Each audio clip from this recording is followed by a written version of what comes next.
ঘৰটো হ'ল এতিয়া চবেই এনেকৈ ক'ব আৰম্ভ কৰিছে যে বিয়া পাত মানে চাওক বিয়াটো এটা পাৰ্চনেল এটা বিষয় দিয়কচোন তো বিয়া পাতিম আৰু ধৰক 1 বছৰ 1.5 বছৰমানৰ ভিতৰত পাতিম বুলি ভাবিছোঁ আৰু 27 বা 28 মানত ইমান কৰোঁ কাৰণ অলপমান মানে অলপ সেই আৰু তো আৰু ঘৰৰ লগত বিয়াৰ কি কানেকশ্যন মই বুজি নাপাওঁ মানে মানুহে ঘৰ কি বিয়া পাতিব পাতে নেকি পাতে মানে সেইখিনি আৱেগো আছে আৰু সেইখিনি মই ভাবোঁ অভিমানো থাকিব লাগিব গতিকে জুবিন গাৰ্গে ন্যায়টো পাবই লাগিব আমি সেইকাৰণে যিটো স্পেচিয়েল কোৰ্টৰ কথা আমি কৈ আছোঁ অনুৰোধ কৰিছোঁ ইতিমধ্যে মোৰ ফেচবুক পোষ্টতো মই লিখিছোঁ কালি মই প্ৰেছ মিটতো কৈছোঁ আজিও পুনৰ চৰকাৰক পুনৰভাৱ অনুৰোধ জনাইছোঁ নমস্কাৰ আকৌ এবাৰ আপোনালোকৰ মাজত নতুন আপডেট লৈ আহিলোঁ এইটো আপডেট দুটা হ'ব আমাৰ ডিম্পুৰ দা আৰু এটা জুবিন দাৰ নিউজ আপোনালোকে সম্পূৰ্ণকৈ ভিডিঅ'টো চালে গম পাবা যে জুবিন দাক কোনে হত্যা কৰিছিল জুবিন দাৰ চাৰ্জশ্বিটত কি হ'ল এইবিলাক আপোনালোকে এইটো ভিডিঅ'ত আপোনালোকে গম পাবা আৰু ন্যায় কেতিয়া পাব ন্যায় দিবনে নাই জুবিন দাৰ আমাৰ গৰিমা বৌ আজি আলোচনা বা ঘোষণা নিউজত আপোনালোকে দেখি পাবা এইটো মোৰ আপডেট ভিডিঅ' আপোনালোকে সম্পূৰ্ণকৈ চালে গম পাবা যে জুবিন দাৰ ন্যায় কেতিয়া পাব কি শাস্তি দিবলৈ লাগিব হত্যাকাৰীক এইবিলাক আপোনালোকে পোনপ্ৰথমৰ পৰা শেষৰলৈকে ভিডিঅ'টো চাই যাব ঠিক আছে এতিয়া ফাৰ্ষ্ট আপডেটটো হ'ল আমাৰ ডিম্পু দাৰ এটা ভিডিঅ' নহয় মানে সম্পূৰ্ণ ভিডিঅ'ত বা আমাৰ ডিম্পু দাই যেনেকৈ ব্লগ ভিডিঅ' দিয়ে এই ভিডিঅ'ত মানে কমেণ্টত বহুত লোকে মানে ডিম্পু দাৰ ফেনবিলাকে কমেণ্ট কৰে যে ডিম্পু দা আপুনি কেতিয়া বিয়া পাতিব বা আপোনাৰ বিয়া কেতিয়া হ'ব আমি খাবলৈ ৰেডি আছোঁ আমি যাবলৈ মন লাগি আছোঁ এইবিলাক কথা মই শুনিছোঁ বা কমেণ্টত দেখিছোঁ এইটো ক্লিয়াৰ কৰি দিছে যে ডিম্পু দাই বিয়া পাতিব এবছৰ বা 1.5 বছৰ আগত মানে পিছত পাতিব এইবিলাক কথা ব্লগৰ মাজত কৈ দিলে এতিয়া আপোনালোকে এটা চাব মই এটা ক্লিপ দি দিছোঁ আপোনালোকে কেনেকৈ কৈ আছিল যে ডিম্পু দাৰ বিয়া কেতিয়া পাতিব এতিয়া ডিম্পু দাৰ বিয়া হোৱা নাই এবছৰ বা 1.5 বছৰ পিছত ডিম্পু দা নিজেই মুখেৰে ক'লে যে বিয়া পাতিব ডিম্পু দা মানে এটা ডাঙৰ ঘৰ এটা বনাইছে ভাল লাগিছে চাই ব্লগত মই দেখি আছোঁ মানে দিনে সৌৰভ যোশী দৰে হৈ আছে আমাৰ ডিম্পু দাই সৌৰভ যোশী যেনেকৈ গাড়ী কিনিলে বা ঘৰ বাৰী বনালে ব্লগৰ বা নিজৰ টকাৰে নহয় এইবিলাক ইউটিউবৰ টকাৰে বনাইছে কোনো সম্পত্তিৰে টকাৰে বনোৱা নহয় সৌৰভ যোশীয়ে মানে নিজৰ বুলিও ক'ব লাগিব এতিয়া নিজে বনাইছে নিজে ব্লগাৰ হয় মানে নিজে ইনকাম কৰিছে এইটোৱে ক'ব লাগিব আৰু এতিয়া ছাকচেছ হোৱা বা ফেমাছ হোৱা এইটো কথা ক'বলৈ লাগিব সৌৰভ যোশী যেনেকৈ ছাকচেছ হৈছে মানে ব্লগৰ পইচাৰে জিন্দাগী মানে কি ক'ম আৰু ন কৰোৰ টকা ইউটিউবৰে যেনেকৈ ইনকাম কৰি আছে বা এটা জব পালে এনেকুৱা ইনকাম কৰিব নোৱাৰে যেনেকৈ সৌৰভ যোশীয়ে ইনকাম কৰি আছে ইউটিউবত যে মই কোৱা নাই যে জব নকৰিব কিবা ইউটিউবত লাগি থাকিব এনেকুৱা নহয় যোনে ইউটিউবত ছাকচেছ হ'ব বিচাৰা লাগি থাকিব হাৰ মানিলে কিন্তু নহ'ব আজি মোৰ ভিউজ অহা নাই বা আজি মোৰ ছাকচেছ হোৱা নাই এনেকুৱা লৈ ফেলি থাকিলে নহ'ব আপোনালোকে যদি ইউটিউবত বা ক'ৰবাত ছাকচেছ হ'বলৈ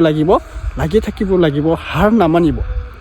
জব কৰিব বিচাৰিছে হাৰ মানি নাযাব ইউটিউবাৰ হ'ব বিচাৰিছে আপোনালোকে হাৰ নামানিব তেতিয়াহ'লে লাইফত ছাকচেছ হ'ব সেইকাৰণে কৈছোঁ ডিম্পু দা নহয় সৌৰভ যোশী নহয় আপুনিও ডাঙৰ এটা ইউটিউবাৰ হ'ব পাৰিবা বা এটা জব ল'ব পাৰিবা কিন্তু আপুনি অলপ কষ্ট কৰিব লাগিব মানুহ এদিন দুদিনত ধনী নহয় মানুহ অলপ চেষ্টা কৰিব লাগিব যে মই এইটো কাম কৰিলে কি হ'ব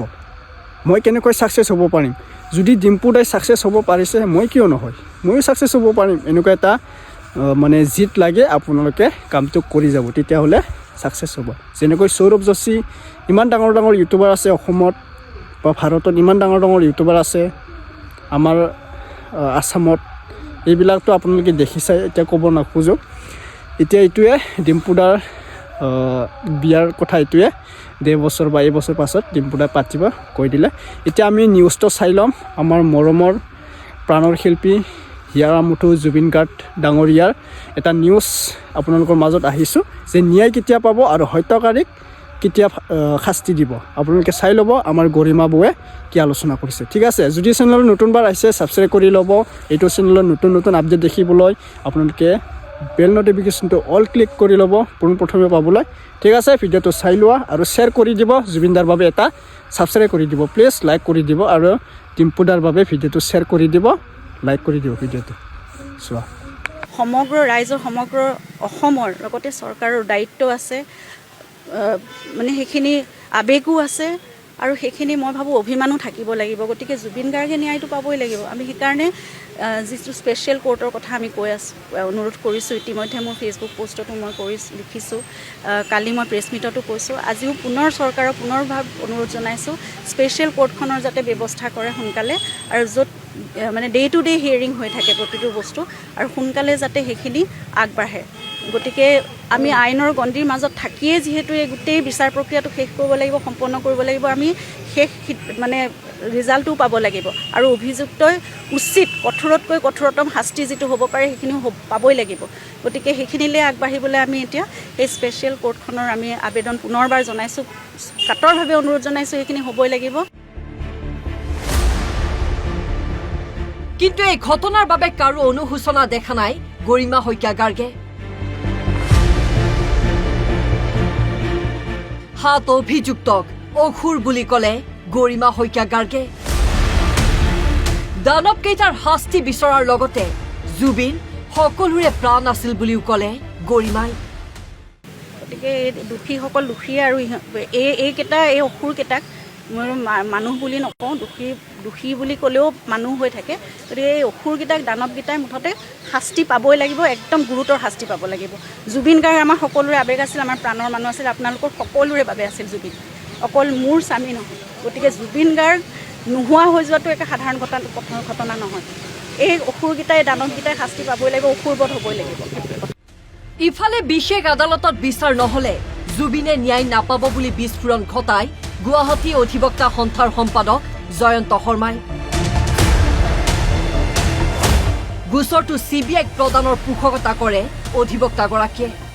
আৰু যিখন ফাষ্ট ট্ৰেকৰ কথা কৈছোঁ সেই ফাষ্ট ট্ৰেক কোৰ্টখন ডে টু ডে হিয়াৰিঙৰ কাৰণে কৰক চৰকাৰক অনুৰোধ জনাইছোঁ আমি গুৱাহাটী উকিল সন্থাৰ পৰা বাৰে বাৰে অনুৰোধ জনাই আছোঁ আৰু আপোনালোকে এটা সময়ত গম পাব যে আমাৰ দাবীটো কিন্তু ঠিক আছিল আমাৰ দাবী প্ৰথমতে আছিল CBIক দিয়ক CBIক নিদিলে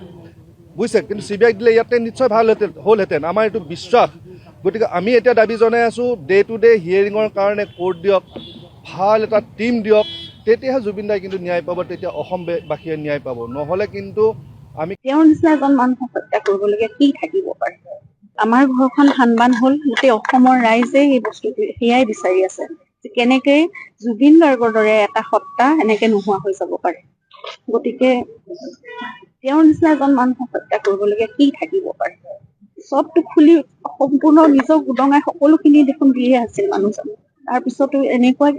এটা ষ্টেপ কিয় ল'ব লগা হ'ল গতিকে এতিয়া দোষীয়ে শাস্তি পাওক সেয়াই আমাৰ কামনা প্ৰতিজন দোষীয়ে কঠোৰতকৈ কঠোৰতম শাস্তি পাব লাগে সেইটোৱে আমাৰ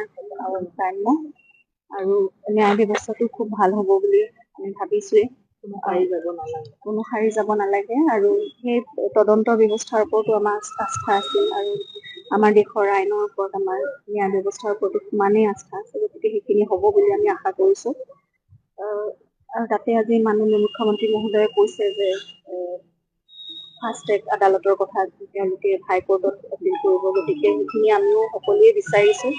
ৰাইজেও বিচাৰিছে আমি পৰিয়ালৰ ফালৰ পৰাও বিচাৰিছোঁ যিমান সোনকালে পাৰে সেই ন্যায় প্ৰক্ৰিয়াটো আৰম্ভ হওক আৰু ভালকে পৰিচালিত হওক আৰু এটা মীমাংসা যাতে আমি সোনকালে পাব পাৰোঁ আৰু পুনৰবাৰ কৈছোঁ দোষীয়ে কঠোৰতকৈ কঠোৰতম শাস্তি পাব লাগিব আমাৰ গোটেই মানে